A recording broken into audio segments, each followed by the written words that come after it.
င်္ဂလာပါဒီကသင်ခန်းစာကတော့ paragraph ရိုက်တဲ့နေရာမှာအသုံးများတဲ့ align ချိန်နဲ့ bio ရှင်းမှသွားမှာဖြစ်ပါတယ်အဲ့တော့ရေတော့ကျွန်တော် type 2ကိုယူမယ်ယူပြီးသွားရင်စာလေးနဲ့နေရာရိုက်မယ်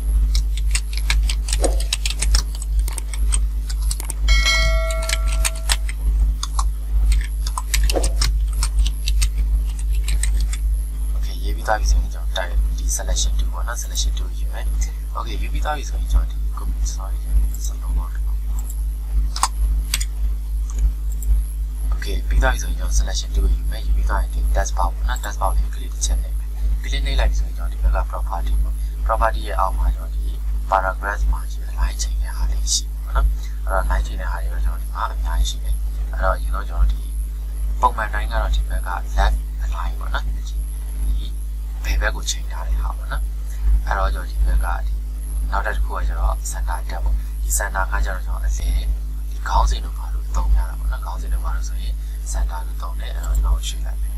ဟုတ်ပြီအဲ့တော့ကျွန်တော်ဒီရွှေ့တဲ့နေရာမှာတစ်ခုပြောရရှိတာကဒီစာရွက်တစ်ခုလုံးရဲ့အလယ်ကိုရွှေ့တာမဟုတ်ပါဘူးကျွန်တော်ဒီပေါင်လေးဆွဲထားတဲ့အတွင်းနဲ့အလယ်ကိုရွှေ့တာပေါ့နော်အဲ့တော့ဒီပေါင်ကကျွန်တော်ဒီလောက်ဆိုရင်တော့ဒီအလယ်ရောက်သွားပြီဒီပေါင်ကသေးတယ်ဆိုရင်သေးတဲ့အတိုင်းရောက်သွားပြီဒါတော့ကျွန်တော်ဆွဲထားတဲ့ area ပေါ့ဒီတော့ဟုတ်နော်ပြီးတော့ကျွန်တော်ဒီဘက်မှာညာဘက်ပေါ့ right ကိုတစ်ချက်နေပဲဒါတော့ကျွန်တော် date လို့ပါလို့သုံးရတော့ပေါ့နော်အဲဒီမှာကျွန်တော် justify ကကျွန်တော်ဒီဘယ်ဘက်ကညီနေညာဘက်ကညီနေပေါ့နော်နှစ်ဖက်အညီပေါ့ဒါကျတော့ကျွန်တော် paragraph စလုံးစာရီအများကြီးချိန်တဲ့နေရာမှာသုံးဝင်တာပေါ့နော်အဲ့ဒါကျွန်တော်သင်သားပြတာရှေ့အောင်ပြောပြမယ်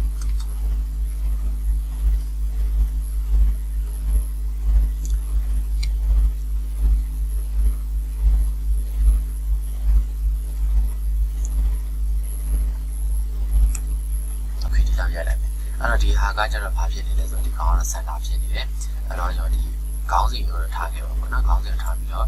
ဒီလောက်တော့ကနေပေါ့ဒီလောက်တော့ကနေကျွန်တော်ဒီမှာ justify လို့ justify နေလိုက်မယ်ဒါဆိုရင်ဒါကောင်ကကျွန်တော် paragraph ရိုက်တဲ့ပုံစံလေးဖြစ်သွားပြီပေါ့နော်အဲ့တော့ဒီရှင်းမှာကျွန်တော် tab တစ်ချက်ခေါက်ပေါ့ဒါဆိုရင် paragraph ပုံစံကြီးကြာသွားပြီပေါ့အဲ့တော့ကျွန်တော်ဒီ dashboard တစ်ခုလုံးကိုဒီဘက်က paragraph မှာ align ချိန်ချင်းနေစေတော့ selection 2ယူပြီးတော့ dashboard ကို click တစ်ချက်နေလိုက်တာလည်းရတယ်အကယ်၍ကျွန်တော်ဒီထဲကစာတချို့ပေါ့ကိုကြိုက်တဲ့စာအုပ်ပဲကျွန်တော်ဒီထဲကအလိုက်ချိန်နေတယ်ဆိုရင်တော့ကျွန်တော်ခုန select မှတ်တယ်လို့ကိုချိန်ချင်တဲ့ဟာပေါ့နော်ချိန်ချင်တဲ့ဟာကို select မှတ်ပါမယ်အဲ့တော့ကျွန်တော်ဒီကောင် select မှတ်လိုက်ပြီးမှတ်ပြီးတော့ကျွန်တော်ဒီဘက်မှာနောက်တစ်ခုပေါ့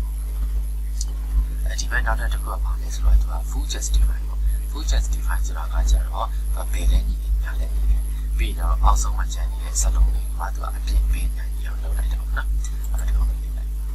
sorry ကျွန်တော်ဒီကောင်ကကျတော့ဒီအလဲပေါ့နော်ဘယ်လဲညီနေညာလဲညီနေဒီနောက်ဆုံးကျန်တဲ့ဟာကသူကအလဲဝိုင်းပို့လိုက်တော့နော်ဒီမှာသူမြင်းချောင်းလေးပြထားတယ်ပုံစံအတိုင်းပေါ့နော်ဒီကောင်ကကျတော့ကျွန်တော်ဘယ်လဲညီပဲညာလဲညီပဲ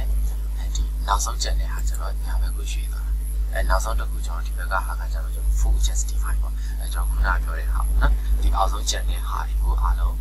အညီတကြီးတညာတဲ့ full justify ဆိုတော့အပြည့်လုပ်လိုက်တာပေါ့ဒီမှာဆိုသူအပြည့်ဖြစ်သွားမရမကသူစလုံးလေးကိုဒီက share လိုက်တော့နော်ဒါတော့သိပြီးတော့မသုံးကြဘူးသုံးကြတာတော့ paragraph ရိုက်တဲ့စနစ်ဒီ left justify ပေါ့နော်ဒီညာဒီဘယ်ဘက်ကိုပဲနောက်ဆုံးစာရိုက်ကတ်တာလေတော့အလေကတ်တယ်ဆိုရင်စာချင်းနောက်ဆုံးညာဘက်ကတ်တယ်မလားဒီချန်တဲ့ဟာကြီးအပြည့်စုံတယ်ကြည့်လို့မလားနော်ဒီကောင်ကလည်းကျွန်တော်ညာဘက်ကိုကတ်တယ်ဒီဟာကျလည်းဒီဘက်ကိုကတ်တယ်ဒါကြတော့ဒီနှစ်ခုပဲညာကတ်တာနဲ့သုံးလို့မအောင်ဘူးဘာလို့ဆိုဒီကောင်ဒီမှာဒီနားလေးဆိုဟာတယ်ပေါ့နော်ဒီ justify ကျတော့ဒီလိုရတယ်ဟုတ်နော်ဒါလေးလည်းကျွန်တော် paragraph ရိုက်ပြီဆိုရင်တော့ကျွန်တော်စလုံးလေးပို့ပြီးတော့ကြည့်လို့လာပါခေါင်းစဉ်ဆိုတော့ဒီအလေးပေါ့ date တို့ပါလို့ဆိုတော့ကျွန်တော်ပြင်ညာရတာကိုအဆင်ပြေလို့ချိန်ကြည့်လို့ရတာပေါ့ဟုတ်ပြီနော် okay ဒါဆိုရင်တော့ကျွန်တော်ဒီသင်ခန်းစာကိုအားလုံးနားလည်ထင်ပါတယ်